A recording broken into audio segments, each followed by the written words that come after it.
감사합니다. 오늘은 제 19가 요나단에 대해서 한번 배워보도록 하겠습니다. 요나단입니다. 그 자료는 뒤에 있습니다. 혹시 안 가져오신 분 가져오시고요.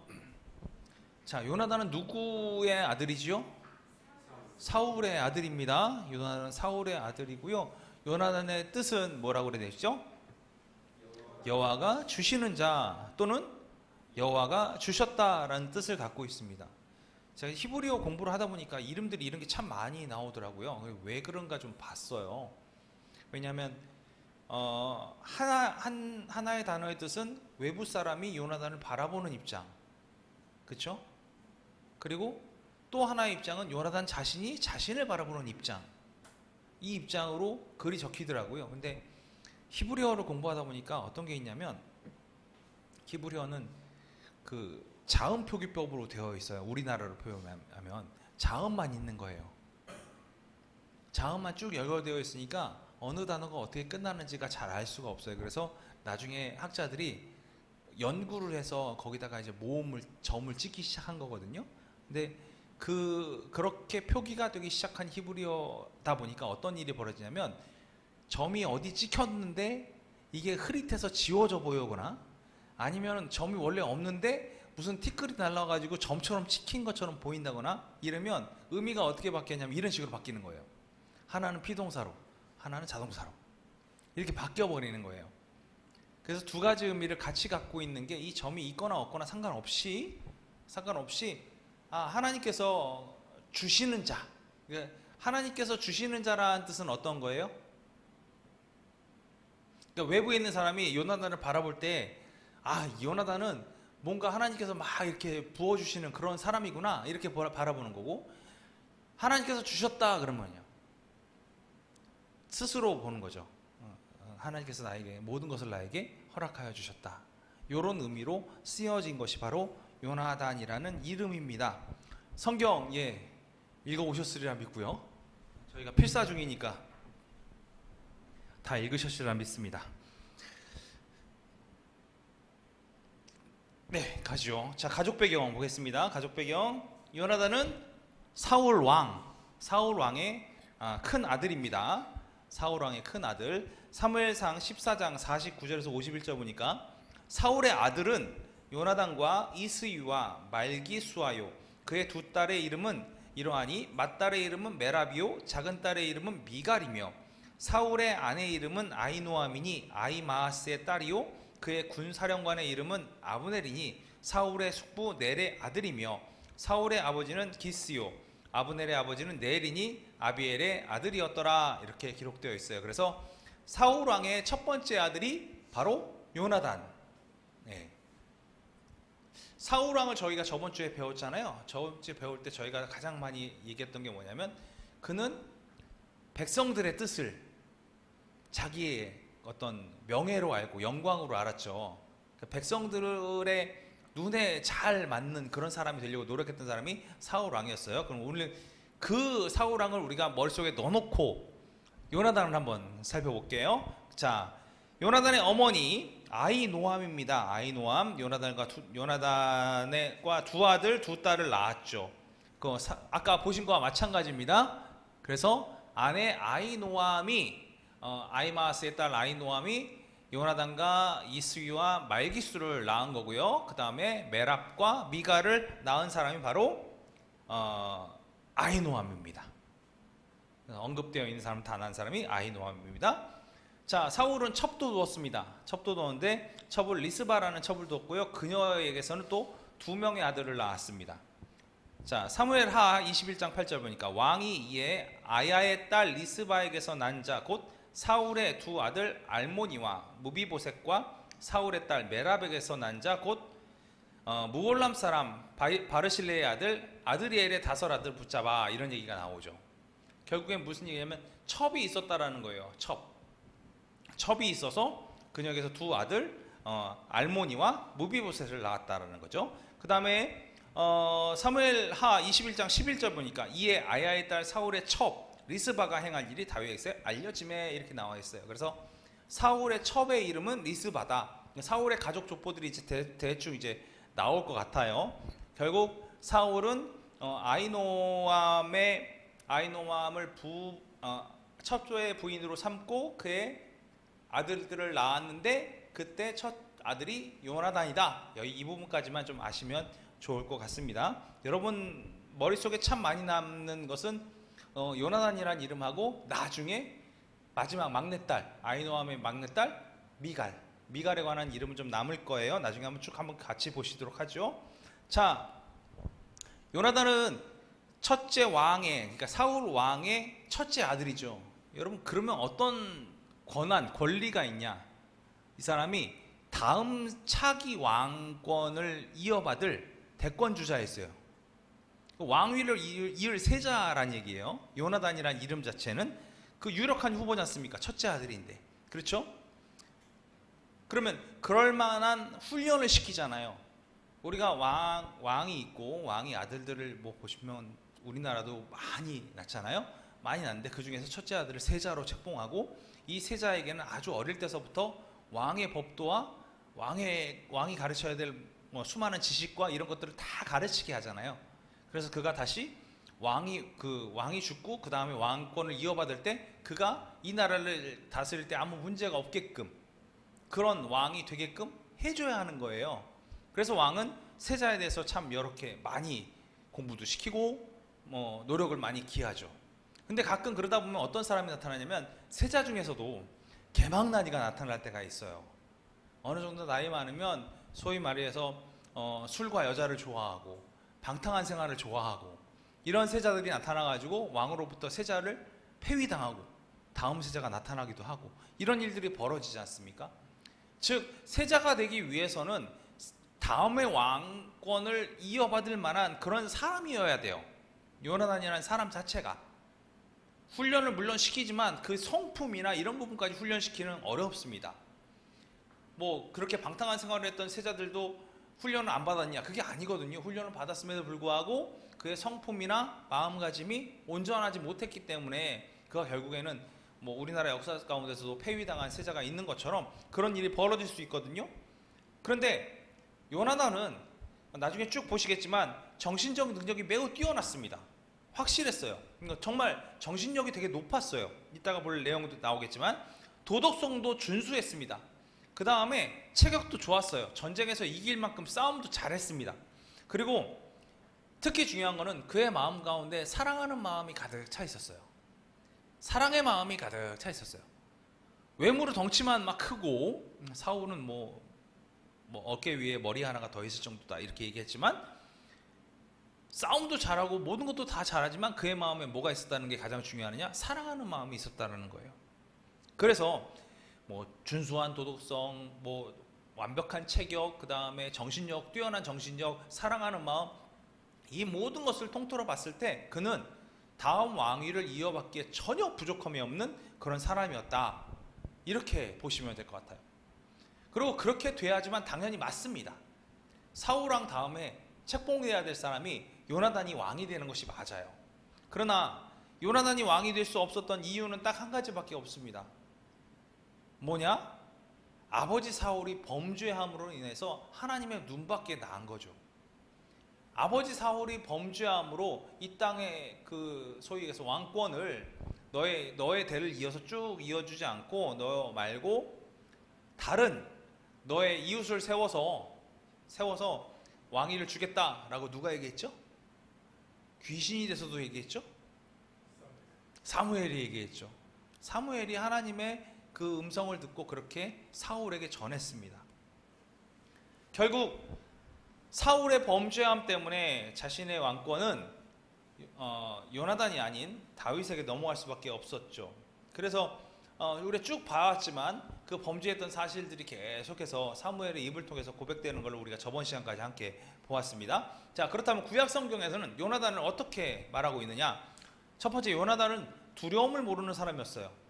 이 사람은 배경에 대해서 잘 나오지 않습니다. 그냥 아들이다 이렇게만 나왔어요. 근데 성경에 언급이 딱 되기 시작할 때가 언제냐면 우리 좀 볼 필요가 있는데 군인의 모습으로 먼저 나타나요. 군인의 모습으로.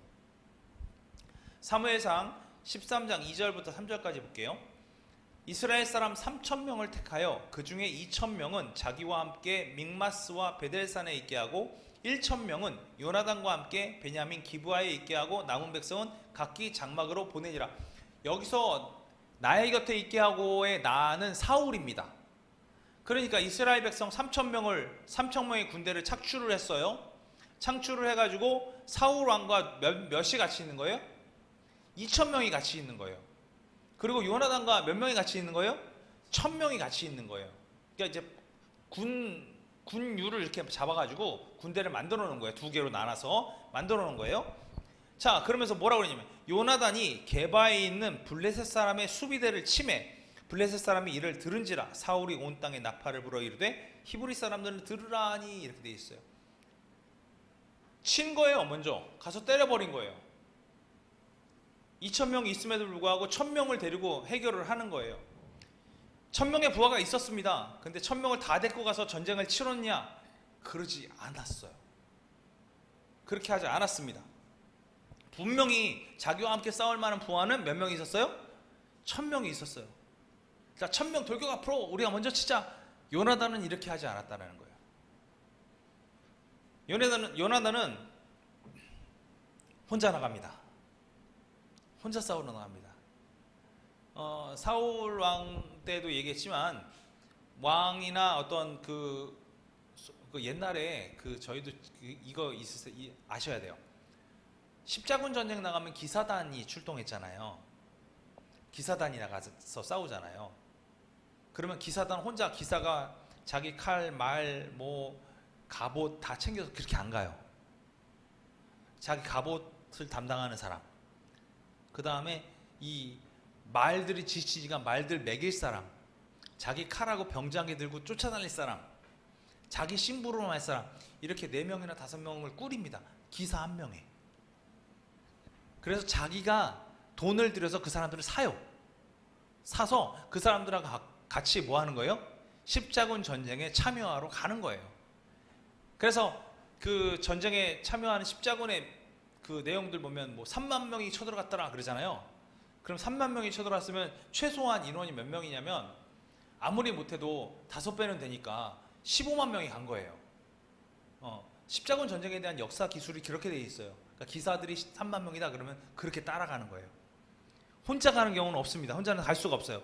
마찬가지로 요나단도 자신의 병장기를 든 소년과 함께 둘이서만 블레셋 사람에 있는 진영 근처로 갑니다.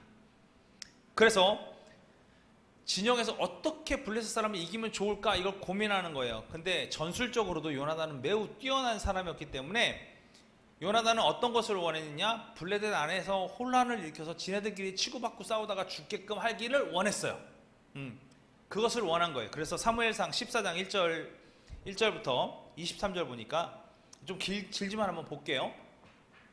하루는 사울의 아들 요나단이 자기의 무기를 든 소년에게 이르되 우리가 건너편 블레셋 사람들의 부대로 건너가자 하고 그의 아버지에게는 아뢰지 아니하였더라. 그러니까 사울에게 얘기도 안 하고 간 거예요. 사울이 기브와 변두리 미그론에 있는 석류나무 아래에 머물렀고 함께한 백성은 600명 가량이며 아이야는 에봇을 입고 거기 있었으니 그는 이가봇의 형제 아히룹의 아들이요 비느하스의 손자여 실로에서 여호와의 제사장이 되었던 엘리의 증손이었더라. 백성은 요나단이 간 줄을 알지 못하였더라. 아무도 모른 거예요. 요나단이 블레셋 사람들에게로 건너가려 하는 어귀 사이 이쪽에는 험한 바위가 있고 저쪽에도 험한 바위가 있는데 하나의 이름은 보세스요 하나의 이름은 세네라. 한 바위는 북쪽에서 믹마스 앞에 일어섰고 하나는 남쪽에 게바 앞에 일어섰더라. 바위 2개가 있는 그 사이로 가는 겁니다. 요나단이 자기의 무기를 든 소년에게 이르되 우리가 이 할례 받지 않은 자들에게로 건너가자. 여호와께서 우리를 위하여 일하실까 하노라. 여호와의 구원은 사람이 많고 적음에 달리지 아니하였느니라. 하나님에 관한 굳건한 믿음이 요나단에게 있었습니다. 사람이 많고 적음에 따라서 전쟁이 이기고 지는 것이 아니다라는 것을 공포를 한 거예요. 그러니까 옆에 있는 무기 든 자 역시, 무기 든 소년 역시 똑같이 대답합니다. 무기를 든 자가 그에게 이르되 당신의 마음에 있는 대로 다 행하여 앞서 가소서. 내가 당신과 마음을 같이하여 따르리이다. 이렇게 얘기했어요. 따르리이다. 이게 합력입니다. 힘을 합하는 거죠. 힘을 합하는 거는 마음으로부터 출발하는 거예요. 협력과 합력은 다른 겁니다. 협력은 마음이 없어도 그냥 이렇게 힘을 더해줄 수는 있어요. 그건 협력이에요. 합력은 마음이 합해지는 거예요. 그래서 힘이 합해지는 거, 그게 합력이에요. 오늘 요나단과 무기 든 자는 합력하여 올라가기로 결정을 합니다. 자, 그 다음에 요나단이 이르되 보라, 우리가 그 사람들에게로 건너가서 그들에게 보이리니 그들이 만일 우리에게 이르기를 우리가 너희에게로 가기를 기다리라 하면 우리는 우리가 있는 곳에 가만히 서서 그들에게로 올라가지 말 것이요, 그들이 만일 말하기를 우리에게로 올라오라 하면 우리가 올라갈 것은 여호와께서 그들을 우리 손에 넘기셨음이니 이것이 우리에게 표징이 되리라 하고 둘이 다 블레셋 사람들에게 보이매 블레셋 사람이 이르되 보라, 히브리 사람이 그들이 숨었던 구멍에서 나온다 하고 그 부대 사람들이 요나단과 그 무기 든 자에게 이르되 우리에게로 올라오라, 너희에게 보여줄 것이 있느니라 한지라. 결국에는 요나단이 처음에 올라가면서 무기 든 자에게 우리 갈 텐데 일단 블레셋 사람 앞에 우리가 딱 나타나면 너희 가만히 있어, 우리가 갈 테니까 라고 하면 우리는 안 가고, 야 쟤네들 아무것도 아니야, 야 니네 올라와봐, 까불지 말고 올라와봐, 내가 해결해 줄게 라고 얘기하면 하나님께서 블레셋 사람을 요나단의 손에 맡겼으니까 우리가 쳐들어 올라가자 라고 결정을 하고 올라가기 시작한 거예요. 그랬더니 어떤 일이 벌어졌어요? 블레셋 사람이 야 올라와, 우리 보여줄 게 있어, 믿음을 갖고 올라가는 거예요. 이제 블레셋 사람들이 이제 하나님의 손길로 이 전쟁을 요나단의 손에 붙여주셨구나 라는 것을 믿고 올라가기 시작한 겁니다. 그래서 어떻게 하느냐, 요나단이 자기의 무기를 든 자에게 이르되 나를 따라 올라오라, 여호와께서 그들을 이스라엘의 손에 넘기셨느냐 하고 요나단이 손발로 기어 올라갔고 그 무기를 든 자도 따랐더라. 블레셋 사람들이 요나단 앞에 엎드러짐에 무기를 든 자가 따라가며 죽였으니 요나단과 그 무기를 든 자가 반나절 같이 땅에서 처음으로 쳐 죽인 자가 20명 가량이라.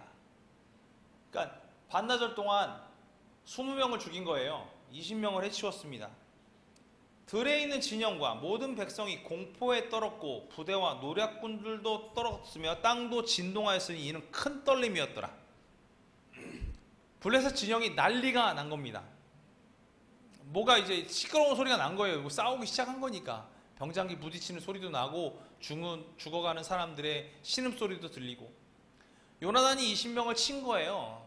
왜냐하면 무기 든 자가 뒤쫓아가면서 죽였다라고 표현되고 있으니까. 그래서 베냐민 기브야에 있는 사울의 파수꾼이 바라본즉 허다한 블레셋 사람들이 무너져 이리저리 흩어지더라. 반대쪽 언덕에서 보니까 저 반대편이 난리가 난 거예요. 블레셋 진영이. 그러니까 파수꾼이 쳐다봤더니 우왕좌왕하고 난리가 난 게 보이는 거죠. 사울이 자기와 함께한 백성에게 이르되 우리에게서 누가 나갔는지 점호하여 보라 하여 점호한즉 요나단과 그의 무기를 든 자가 없어졌더라. 사울이 아이야에게 이르되 하나님의 궤를 이리로 가져오라 하니 그때 하나님의 궤가 이스라엘 자손과 함께 있음이니라.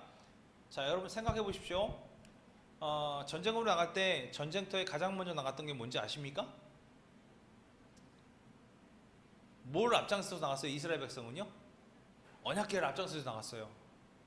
하나님이 이 전쟁을 이기게 하신다 그래서 언약궤가 먼저 나갔다고요. 그런데 오늘은 언약궤가 어디 있습니까? 아직 사울의 진영 가운데 있는 거예요. 여기서 어찌 보면 미신과 같은 일들이 벌어진 거예요. 여러분 기억하십니까? 사울이 왕이 되기 직전에 언약궤가 어떻게 됐죠? 블레셋에게 뺏겼습니다. 뺏겼습니다. 이미 엘리의 두 제사장들이 두 아들이 언약궤를 가지고 전쟁터로 나가요. 나갔는데 어떻게 됩니까? 뺏깁니다. 엘리가 그것 때문에 목이 꺾여 죽거든요. 당시 이스라엘 사람들의 미신적 믿음이 얼마나 강했는가라는 부분이 여기도 드러나는 게 있고요. 우리도 알아야 될 게 뭐가 있냐면 하나님과 우리와의 사이에는 이제는 거칠 것이 없습니다. 우리가 하나님께 바로 기도할 수 있고요. 하나님께 은혜를 받을 수가 있어요. 그리고 우리가 기도하는 그 모든 기도의 소리를 하나님께서는 귀 기울여 들으시고요. 우리가 애통해야 하는 모든 음성들을 하나님 마음에 품으신다고 하셨어요. 그리고 그에 대해서 응답해 주시겠다고 말씀하셨고요. 우리가 함께하고 계시다고까지 말씀을 하신 것이 하나님이세요. 그 하나님과 우리가 대화를 멈춰버린다거나, 우리가 하나님과 동행하는 손길을 멈춘다거나, 우리가 주님을 바라보는 모든 행위를 멈춰버린다는 것은 그 모든 책임이 이제는 우리에게 넘어온다라는 거예요. 오늘 우리가 나는 예배를 잘 드리니까, 난 예배 가운데 잘 나오니까, 내가 헌금 잘하니까, 이런 생각으로 우리의 그 신앙의 하나님과의 관계성에 대해서 멈춰진 것이 생겨버리면, 나는 이것은 잘하니까 이건 잠깐 좀 미뤄놔도 돼 라든가 멈춰진 것이 생기면 그걸로써 하나님과 관계가 깨질 수 있다는 거예요. 나는 언약궤만 붙잡고 있으면 전쟁에 승리할 수 있어, 이런 생각을 이스라엘 백성이 했듯이 그거랑 전혀 상관없이 동일한 블레셋 사람과의 전투임에도 불구하고, 언약궤가 사울의 진영에 있음에도 불구하고 요나단은 지금 블레셋을 쳐서 누구의 힘으로요? 하나님께서 약속해 주신 하나님의 힘으로, 하나님께서 이 블레셋 사람들을 요나단의 손에 붙여주신 것을 믿고 나가는 그 강한 믿음으로 승리를 하게 되는 거예요. 사울이 제사장에게 말할 때에 블레셋 사람들의 진영에 소동이 점점 더한지라 사울이 제사장에게 이르되 내 손을 거두라 하고, 사울과 그와 함께한 모든 백성이 모여 전장에 가서 본즉 블레셋 사람들이 각각 칼로 자기의 동무들을 침으로 크게 혼란하였더라. 요나단이 계획한 그대로 이루어지고 있습니다. 그냥 지금 사울은 병사들 데리고 가서 구경하러 간 거예요. 무슨 구경하러 간 거예요? 지들끼리 싸우고 죽이는 모습 구경하러 간 거예요. 전에 블레셋 사람들과 함께하던 히브리 사람이 사방에서 블레셋 사람들과 함께 진영에 들어왔더니 그들이 돌이켜 사울과 요나단과 함께 한 이스라엘 사람들과 합하였고, 에브라임 산지에 숨었던 이스라엘 모든 사람도 블레셋 사람들과 도망함을 듣고 싸우러 나와서 그들을 추격하였더라. 여호와께서 이날에 이스라엘을 구원하심으로 전쟁이 베다윈을 지나니라. 이거 람보죠. 무쌍을 찍었습니다. 지금 혼자 나가가지고 다 전쟁을 완전히 쓸어버리고 나왔습니다. 엄청난 일입니다. 엄청난 일. 그만큼 용감하고 용맹했던 사람이 누구냐? 요나단이에요. 그리고 앞서 봤지만 요나단에게는 무슨 마음이 있었냐? 하나님을 향한 굳건한 믿음이 있었어요.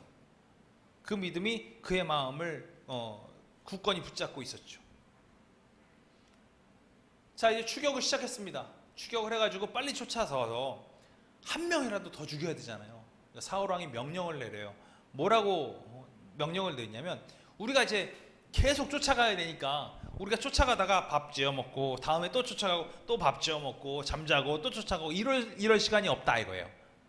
그래서 우리가 다가서 계속해서 블레셋 사람들을 다 치는 동안, 하나님께서 우리에게 허락하신 그 블레셋 사람들을 우리가 치는 동안 어떤 것도 입에 넣어 먹지 마라 라는 명령을 내려요.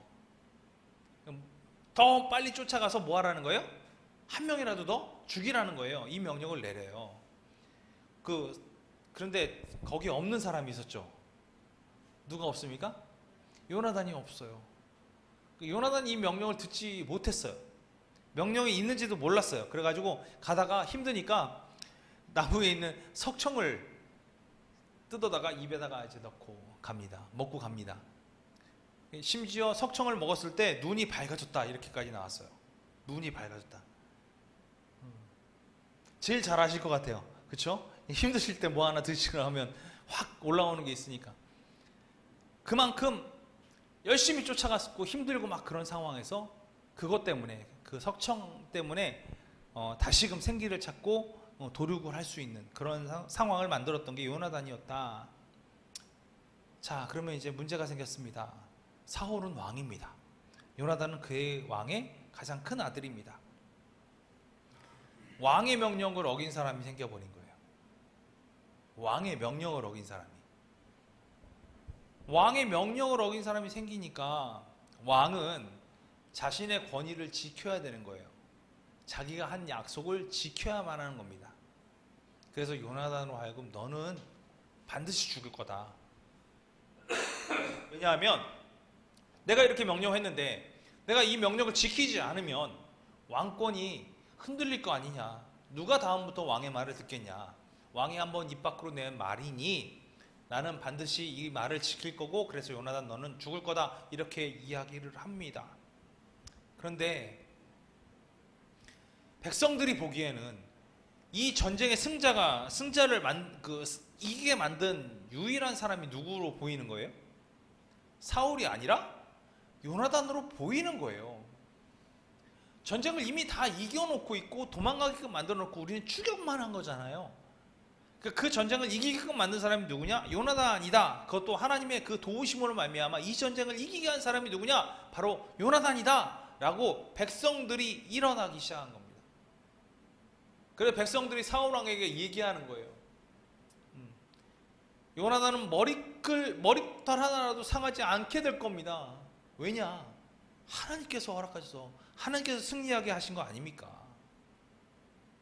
모든 백성이 일어나서 요나단을 죽이면 안 됩니다 라고 얘기하는 거예요. 그래서 결국엔 그의 목숨이 건져집니다. 여러분, 요나단의 첫 모습은 어떻게 느끼시나요? 요나단 무쌍이죠. 엄청난 무인이에요. 용감하고요, 지혜롭고요, 좀 호감이 가는 호감형 인물, 이런 사람들, 그런 사람으로 보이는 것 같습니다. 제가 보기에는. 그리고 참 잘 싸우는 사람, 용감한 사람, 이런 것 같습니다. 그리고 그는 엄청나게 강했고요. 그가 눈이 어두워질 정도로 적을 쳤다라는 표현이 나오거든요. 그러니까 너무 지쳐가지고 당이 싹 다 빠지면 지쳐서 한 걸음 움직이기도 어렵잖아요. 그 상황까지 그렇게 정신력으로 버티면서 전쟁을 했던 사람이 요나단이라는 얘기예요. 그렇게까지 버티다가 석청을 딱 넣으니까 눈이 밝아졌다, 이렇게까지 표현이 나오거든요. 그리고 이렇게 전쟁터 안에서의 그의 용맹함과 전쟁터 안에서의 그의 지혜로움, 하나님을 향한 믿음, 이것으로만 멈춰지면 그러면 그는 소위 얘기해서 이쪽 싸우기 잘하는 장수 쪽에 가까울 거예요. 그런데 반대로 전쟁터에서 뿐만 아니라 정치적으로 아버지와 대화를 하는 과정에서, 그 다음에 다윗과 상대하는 과정에서, 그 다음 백성들을 상대하는 과정에서 정치적으로도 그는 지혜롭고 훌륭한 언사를 많이 표현하거든요. 그리고 그 전쟁터 안에서의 지혜로움이 그대로 지금 자신의 왕권을 지키기 위한 그 모든 사람들과의 관계 가운데서도 요나단의 모습들이 계속 나타납니다. 그 배경이 뭐냐면 하나님을 향한 온전한 믿음이었어요. 그 믿음이 배경이 되었습니다. 자, 그래서 오늘 이 배경을 갖고 있는 이 요나단을 백성들이 붙잡아 주는 거예요. 그냥 단순하게 전쟁터에서 잘 싸우는 장수의 역할이었다면 그의 목을 베도 문제가 없을 텐데, 그가 너무나 사람들하고 잘 지냈기 때문에 그런 부분이 문제가 되지 않았어요. 그래서 사울이 명령하는 부분부터 나오죠. 사무엘상 14장 44절하고 45절 보니까, 사울이 이르되 요나단아 내가 반드시 죽으리라. 그렇지 않으면 하나님이 내게 벌을 내리시고 또 내리시기를 원하노라 하니. 이게 뭐예요?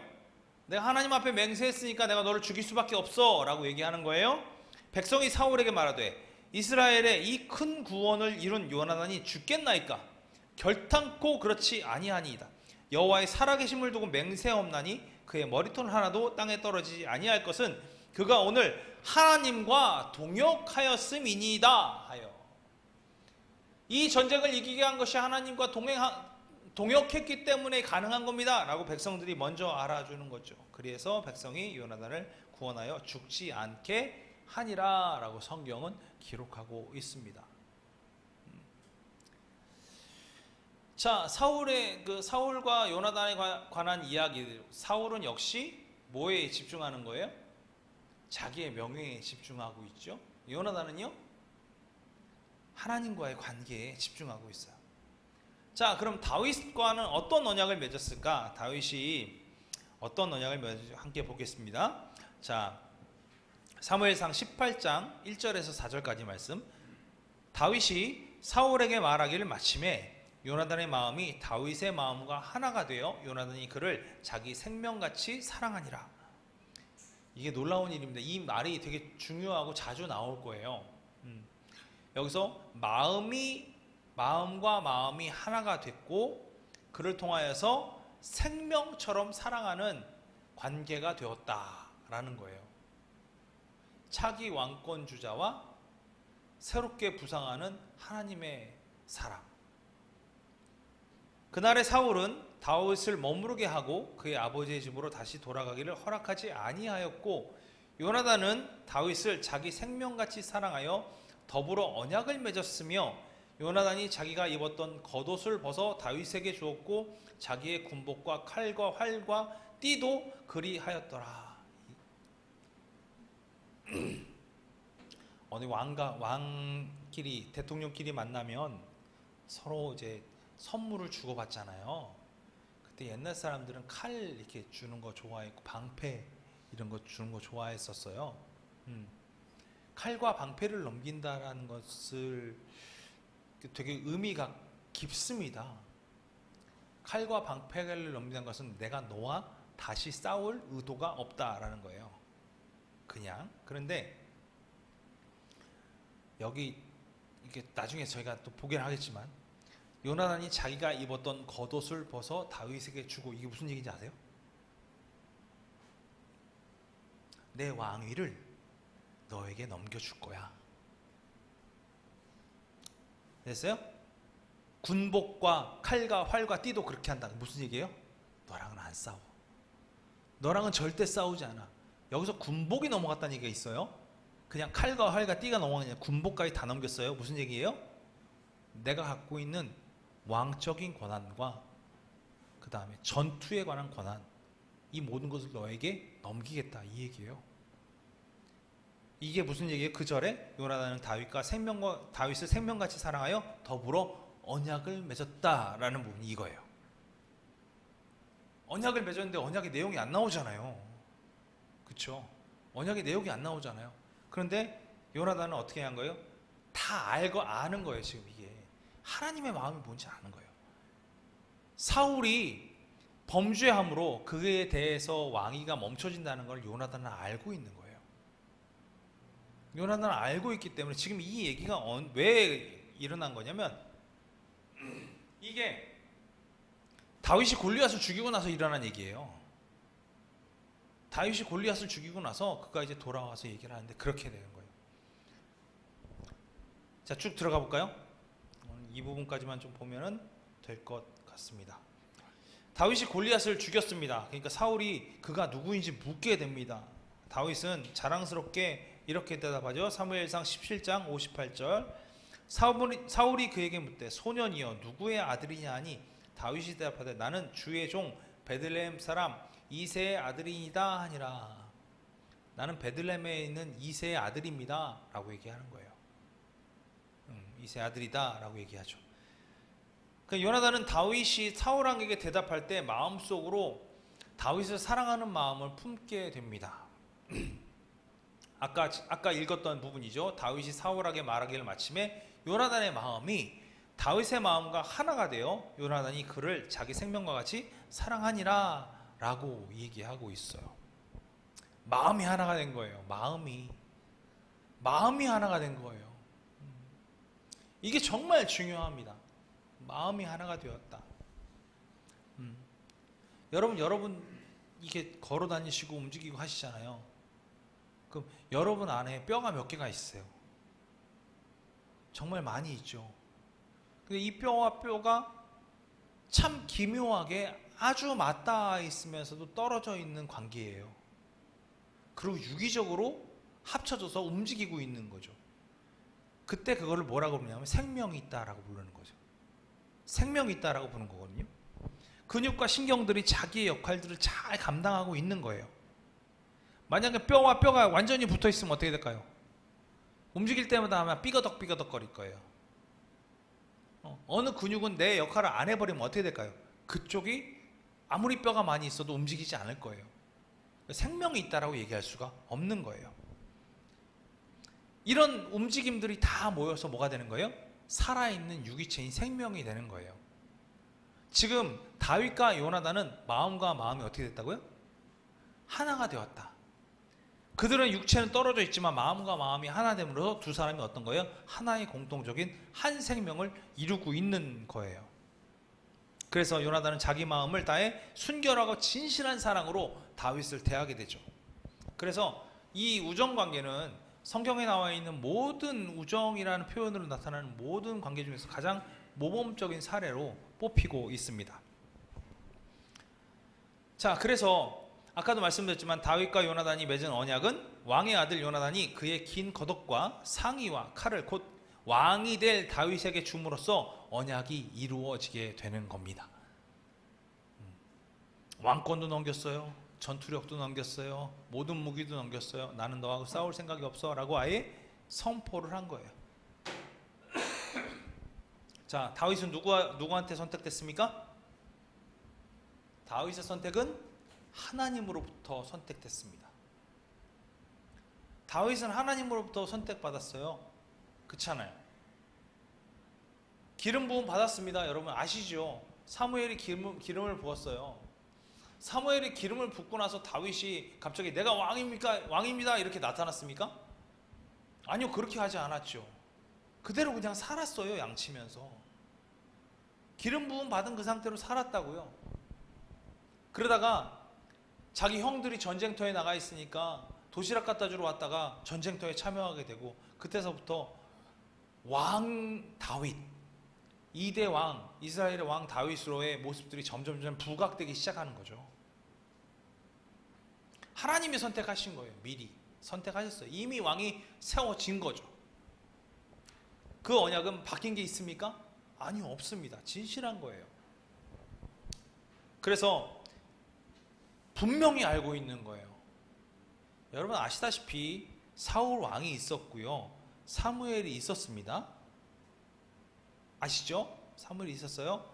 사무엘이 죽기까지 사무엘이 뭘 했을까요? 사울 네 멋대로 해, 난 여기서 안 나가, 그리고 여기 가만히 이러고 있었을까요? 아니죠.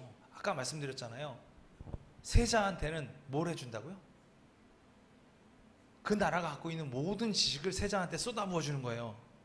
그럼 어떤 사람들이 와서 붙어 있어요?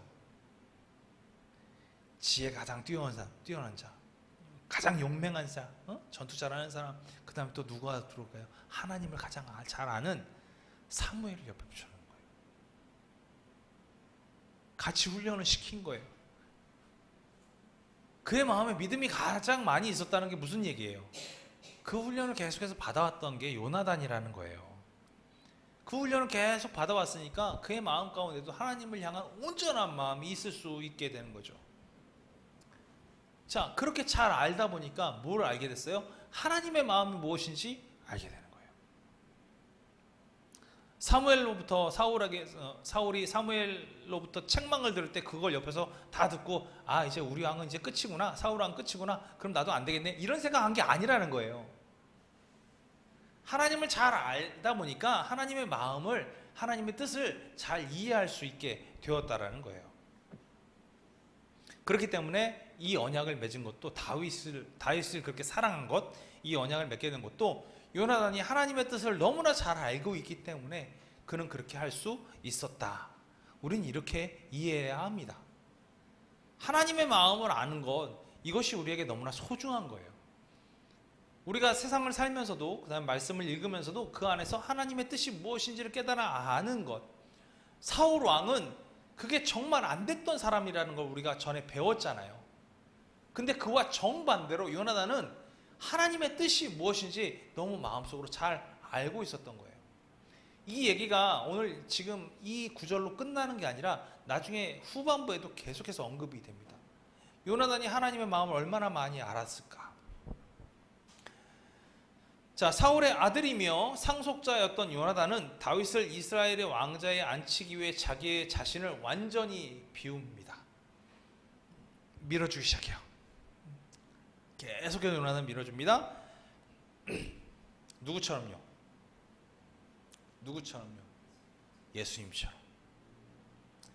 예수님처럼 비우기 시작하는 거예요.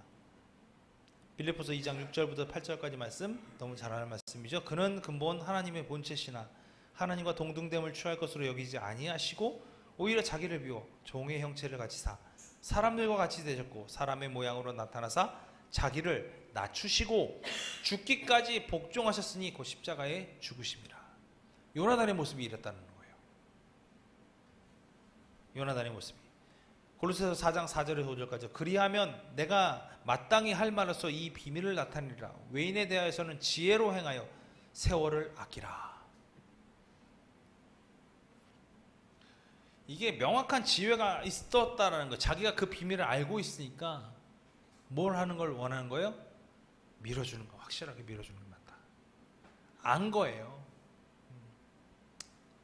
예수님께서 이렇게 하셨잖아요.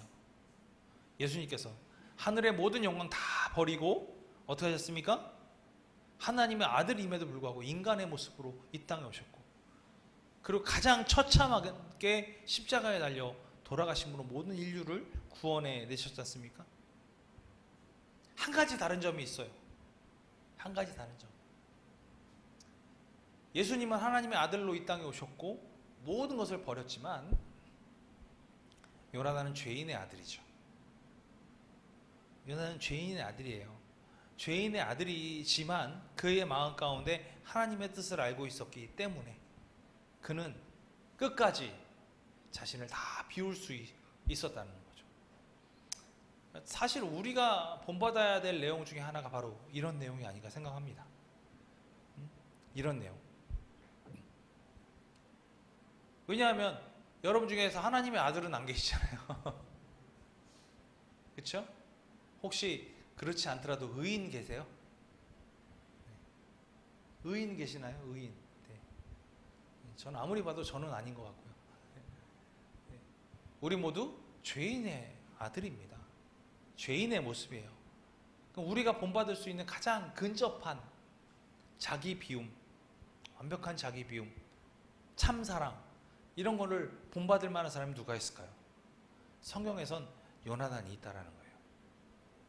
우리 안에 온유, 겸손 이런 모습, 이런 모습을 우리가 예수님의 그 십자가를 짚고 가셨을 때 그 모습을 우리가 담기를 원하지만 그게 잘 안 되잖아요. 어렵잖아요. 되세요? 아, 저만 안 되는 건가요? 힘드시잖아요. 인간으로서 한 사람을 찾아봐야죠. 우리가 예수님을 찾지 못하더라도 인간으로서 자신의 모든 명예와 모든 것을 다 내어놓고 하나님의 뜻을 쫓으려고 살려고 노력했던 그 요나단, 정말 자기를 완벽하게 비워내고 그 참 사랑과 온유와 그 겸손의 모습을 보여줬던 요나단. 이 모습이 저와 여러분이 이 땅을 살면서 그래도 올라갈 수 있는 최고의 선은 아닐까. 저는 이 요나단에 대해서 연구하면서 참 그런 생각을 했습니다.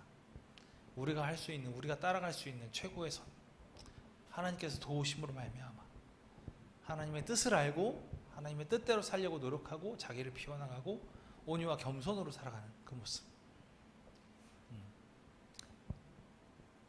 요나단에 대해서 잘 배워보시고 요나단의 모습들을 우리의 마음속에, 우리의 삶 속에 녹아내시는 우리 모두가 되셨으면 좋겠습니다.